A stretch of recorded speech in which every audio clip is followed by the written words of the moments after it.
Hello and welcome to FPL Mate, your best mate for fantasy Premier League content for the 2021-22 season. My name is Dan and today we are doing a 100 experts video for Game Week 10. I'm wearing the glasses again. Thank you for all your comments about the glasses. Sound a little more trustworthy, a bit more nerdy. Fine, I get it, no problem. But yeah, this video is kind of special in a way because usually we do the 100 experts video on on a Wednesday. That's the usual slot for it. We've had to move things around a little bit because I had some problems with my eyes. The good thing is that because we're doing this video a little bit later on in the week, we're going to get some slightly more accurate data, which I really like because this video is always the most helpful video for me personally. This video, doing the research, compiling it, trying to draw conclusions from this information helps me the most with my own team. So hopefully this is going to be super more helpful than any other week before. Yeah, hopefully this is really going to be good. So if you do enjoy what you see today, please do leave a like. It really helps out the channel, and of course subscribe if you are new around here. But before we go any further, a quick word from our sponsor today. If you're looking for an expert in web safety and anonymity, today's video is sponsored by Surfshark, a VPN service that keeps your identity safe from online hackers and scammers. It's basically like installing an Edouard Mendy to your PC or mobile phone. But not only this, Surfshark allows you to browse the internet as if you were from a different country. If you don't have access to certain football channels and networks in your country, no problem. You can set your network to somewhere else using Surfshark and you can now access it. Maybe you want to catch Match of the Day or Sky Go from abroad. It's not working, or you're getting that annoying this content is unavailable in your country message. Again, you can switch it up to any country somewhere else. But here's my favorite feature, guys. If you've watched everything on Netflix and you want to unlock all of the content on USA Netflix, for example, this is what we can do. We can switch over from UK Netflix to USA Netflix. There we go. Same works the other way if you're perhaps from USA. Work it backwards as well. So you can switch countries pretty much faster than I can switch my captain to Mo Salah using Surfshark. Protect your identity, be safe online, and access web content around the world wherever you are. And you can now get 83% off and 3 months extra free using promo code FPL Mate, all one word, or you can simply click the link in my description. It really helps support the channel and you get a great service for a heavily discounted price. And if for some reason you don't like it, there is a 30-day money back guarantee as well, so everyone wins. Alrighty then, so the 100 experts, bloggers, podders, video content creators, all kinds of writers and all kinds of content creators in the world basically who have helped me out today are on screen now, all 100 of them. Thank you very much for everyone who's got involved. We've got all kinds. We've got FPL Mate, FPL Bateman, the FPL Hour, Insane FPL, yeah, loads of different guys. Yeah, so thank you everyone who got involved. It's always nice to give a little shout out to a couple of name checks, you know. But yes, thank you so much. Let's see what you guys did with your teams, or what you're doing with your teams ready for Game Week 10. So of our 100 experts in the panel, 55% are using just one transfer, 17% are going for 2 transfers, 1% is making, so one person is making 3 transfers. There's always one. There seems to be, every week, there's always one of our 100 experts who decides to go absolutely crazy and make 3 transfers in one game week, right guys? 25%, so a quarter, are not making any transfers, rolling the transfer. I think we're going to see, we saw that last week, we're going to see it again this week because a lot of people have wildcarded recently. That means people can kind of afford to roll the transfer, so completely understand that. That's going to be happening a little bit right now. And just 2% are using their wildcard. The wildcards are running out. Like I say, a lot of our experts have already pressed the wildcard button, but yeah, a few more still trickling through. So first things first, let's have a look at the most popular transfers in the world. So this is not the data from our 100 experts. This is the worldwide overall FPL data taken from the FPL website, who are the most popular transfers in, and then we're going to see if we can find any trends there of people who have been brought in, basically. So as you can see, Mason Mount tops the chart. Loads of people bringing in Mason Mount, especially after that performance last week against Norwich. So, you know, typically when a player is the top scoring player of the game week, and Mount was joint with Salah, but Mount was the top scoring player. When the player is the top scoring player, typically the general, the usual, I don't want to say casual, I want to say, you know, the less engaged FPL manager, people who are not watching videos like this, for example, will just go and pick straight away the player who got the most points last week. That will be the transfer they bring in. So that's why that is typically always the most popular transfer. The expert data often really differs from that a little bit, because I think people who are more engaged in FPL don't just look at points, they look at a few more factors. But anyway, we've got Chilwell there, very, very popular transfer in, almost as popular as that Mount. Foden, not surprising again, these are top scoring players from last week. week. The final few people are bringing in Salah. I can't believe Salah's got so many transfers in. I thought everyone had him already, but apparently not. I'm sure a lot of you guys watching this video will already have Salah, so no problem if you don't. Sort yourself out, guys. Come on. Have you learned nothing? Have you learned nothing? We've got Smith Rowe in there, a few other players in there as well who are being brought in. So how does this kind of line up with the trends of our experts? Well, let me tell you. A few players actually correspond, they're popular in overall, and they're also popular among our experts. So Mount, Chilwell, Foden, Hwang, Trent and Tony, also very popular transfers in this week among our experts. Now what I will say is that although Mount was, well, is really popular, over 500,000 people bringing in Mount this game week in the overall FPL population, what I can tell you is he is nowhere near that popular among our experts. So still a few people bringing in Mount for this game week, but it's definitely not as significant as what you're seeing here. So perhaps again, I don't want people to take offense when I use the term casual. The less engaged FPL manager is potentially putting a little bit more, a little bit more confidence in Mason Mount than perhaps our experts are, I think, this week, because Mason Mount is not really, he's not even top of the midfielder targets this game week. So not really someone you go for if you're perhaps a little bit more engaged and you're looking for someone else, but maybe you are looking for exactly what Mount is providing. Chilwell, very popular among experts, as is Foden. Hwang, Trent and Tony also really popular among our experts as well. We can see that Antonio and Rudiger actually not been brought in by any of our experts. So although Antonio and Rudiger, they're really popular amongst the general player base, none out of our 100 experts are bringing in Antonio or Rudiger. When I say Antonio or Rudiger, Antonio or Antonio Rudiger, the two Antonios. The two Antonios are not popular among the experts, and none of them are bringing those two players in. We've got no one bringing in Salah either, but everyone has Salah anyway. All engaged managers will have Salah in their team. Smith Rowe, Vardy, Livramento. There's kind of like one or two transfers in for each of those players, so it's not really significant amount of people bringing them in, but they're not players that experts are avoiding by any stretch of the imagination, where Antonio and Rudiger perhaps do look like players that our expert panel are kind of avoiding. So that's just what I wanted to say there. Let's have a look at who the most popular transfers out are for this game week among our 100.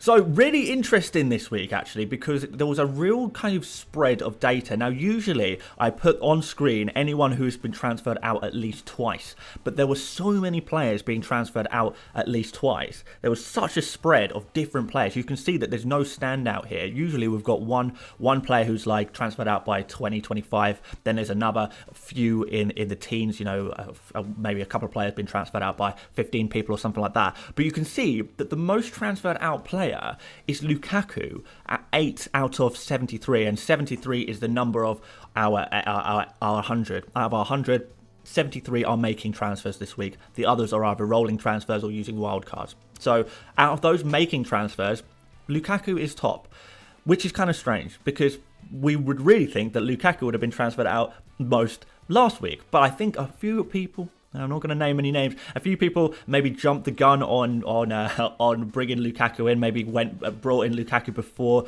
the midweek games and now is stuck with him, or didn't transfer him out last week for whatever reason. So a few people lagging behind on them removing Lukaku from their team. He's not expected to be back until at least after the international break, so a couple of more game weeks at least there. But I just found that kind of strange that there's a real spread of different players being transferred out. And the top one is a player who I didn't really expect to be there, because I thought, most people would have transferred him out already. But, clearly a lot more people still have Lukaku than I actually thought. So there you go. It's one of those things, I suppose. The second place, again, really strange, because it's Brandon Williams, which is 6 people taking out Brandon Williams. I think a lot of people are, who have taken out Lukaku last week have got a lot of spare money, which has allowed them to upgrade their Brandon Williams to, a slightly more premium defender. But other than that, when I look at the players being transferred out, it's not, I don't want to say it's random, but it's just such a spread. And I think really when it comes to your transfers, guys, it's really going to depend who you have, because I think we've got to a point where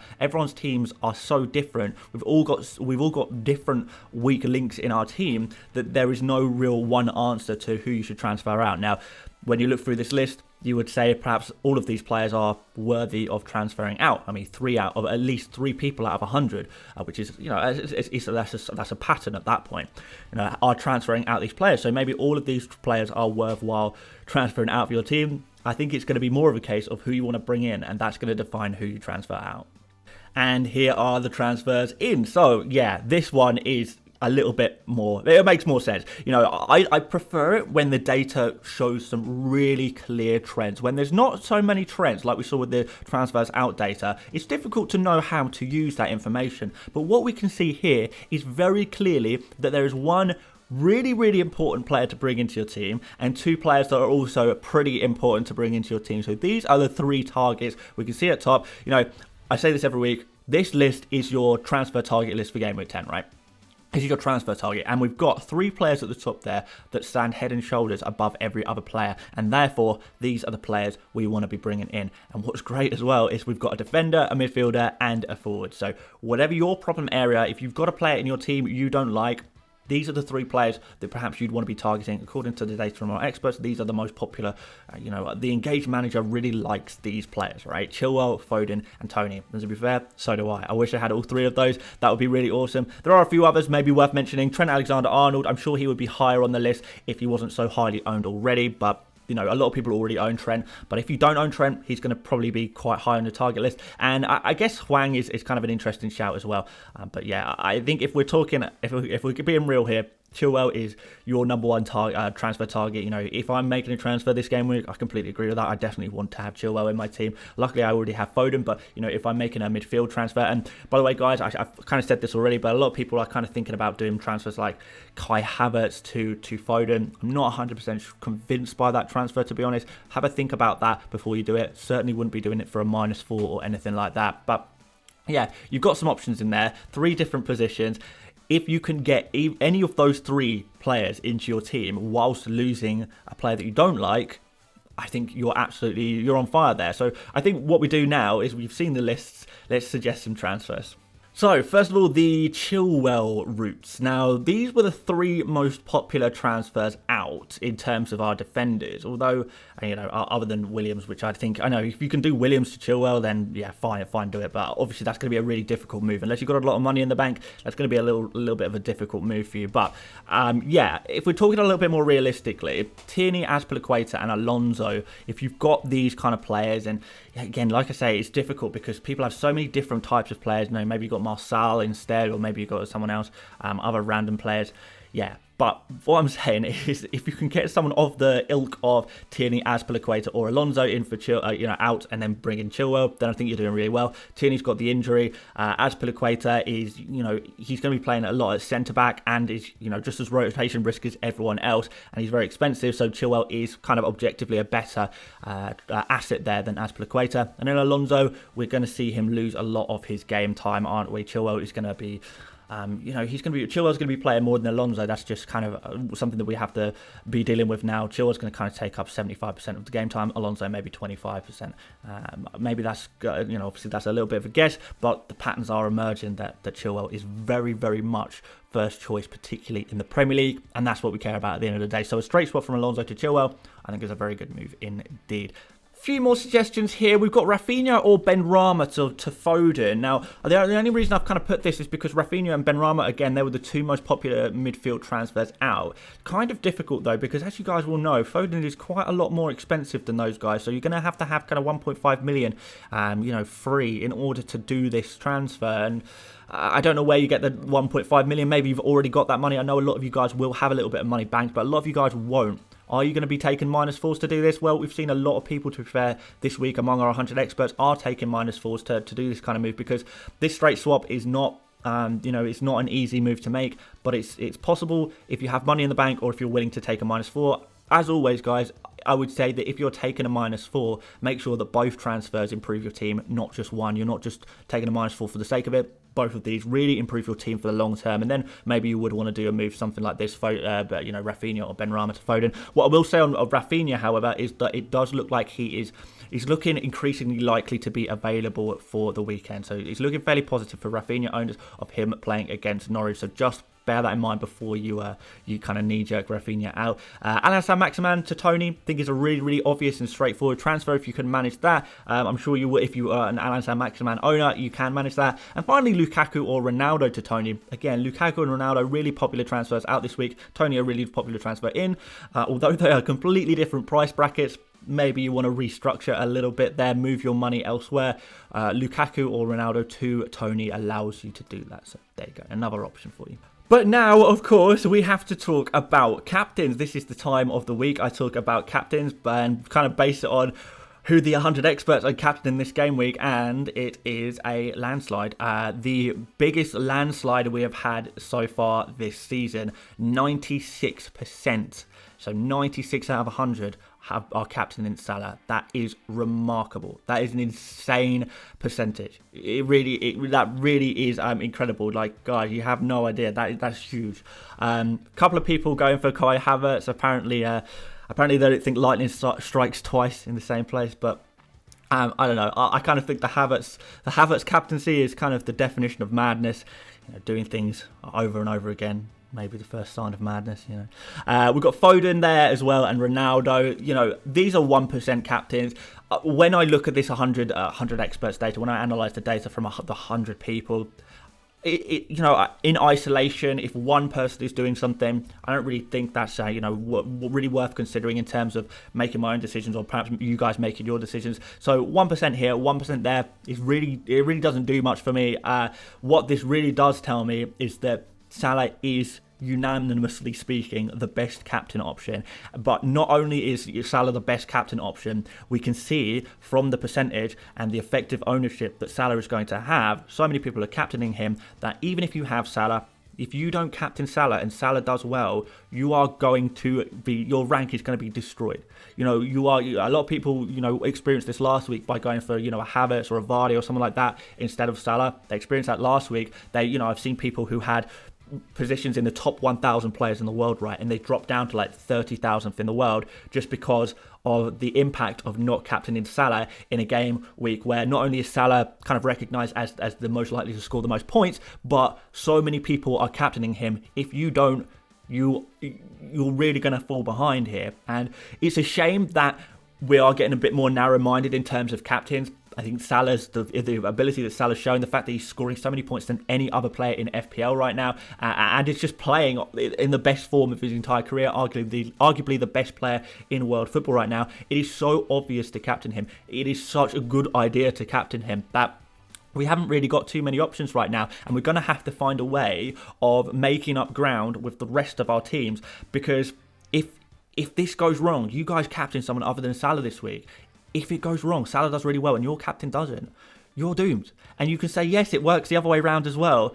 But if you keep trying risks, especially if the odds are not in your favour, and let's be real, if we're talking about who's more likely to score points, Salah versus Havertz, I'm sure the bookmakers will know more about this than me, but the odds of Salah performing are much greater. Salah's got a much better chance of performing well than Havertz has. So if you are taking this risk, and the risk is, the odds are against you, and the downside is so significant, you kind of have to question whether you need to rethink your strategy, and maybe instead of saying, I'm going to try and catch up with people or gain rank or gain an advantage by going against the crowd and going for a differential, maybe instead take differentials in your team, take players you think are going to do really well, because I don't think betting against Salah right now is sensible. I really don't, and 96% kind of backs that up, because that is a really significant amount of people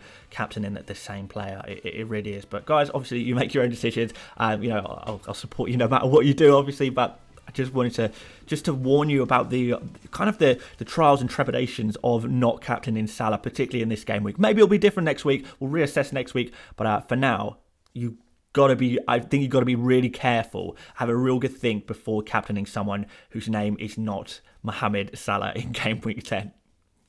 Thanks so much for watching, guys. If you did enjoy today's video, please do leave a like and please do subscribe as well. We are getting closer and closer to 100,000 subscribers. Oh my word, we are getting so close. If you missed videos this week, I know we've jumbled things around a little bit this week. I did my team selection video yesterday. I have done a buy, sell, keep, avoid video. That was on Wednesday. So those are still very relevant, still very up to date. Go check them out if you want a little bit more content. And aside from that, guys, I am going to see you tomorrow for a deadline stream. A deadline stream ahead of the deadline, 1 hour before the deadline. We'll be streaming on this YouTube channel and we'll be answering some final questions. I'll be making final changes to my team, etc, etc, etc. And there we go. So, guys, thank you so much for watching and I will see you later, mates. Bye-bye.